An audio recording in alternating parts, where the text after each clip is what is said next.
Ce lundi 15 décembre 2025, les élèves ont passé leurs évaluations face aux professeurs de la Star Academy. Et c'est a cappella qu'ils ont chacun interprété une chanson pour espérer remporter l'immunité. Mais l'attitude de Jonathan Jeannevrin en a déstabilisé plus d'un.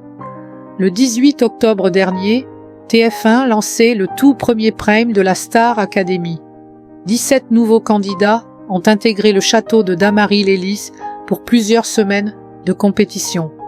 Au fil des semaines, certains d'entre eux ont été éliminés, à commencer par Mehdi, le Benjamin de l'aventure.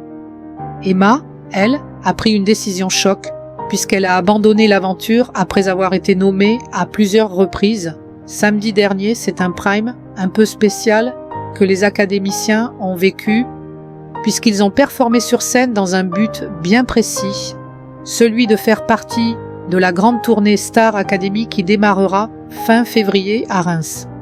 Si Sarah, Ambre et Bastian avaient déjà décroché leur place pour l'événement, les 7 autres candidats ont dû convaincre le public de les qualifier eux aussi.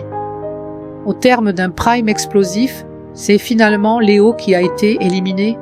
Il ne fera donc pas partie de la tournée Star Academy. Je vous aime tous, vous êtes ma deuxième famille maintenant.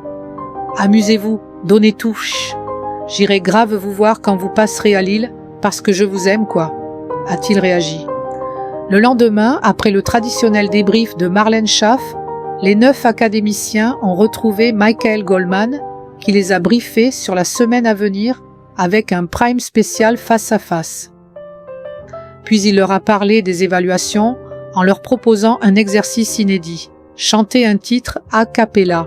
À l'issue de cette étape, un classement sera établi et le premier sur le podium sera immunisé. Il échappera donc à la redoutable règle des face-à-face. Ce lundi 15 décembre, les évaluations ont été diffusées pendant le live de la Star Academy sur TF1+. Si Léa a ouvert le bal, Sarah a tout donné. Mais un détail a perturbé les élèves. Le fait que Jonathan Jeannevrin ne bouge pas pendant leur prestation. Il était immobile, ça fait trop bizarre. D'habitude, il est comme ça.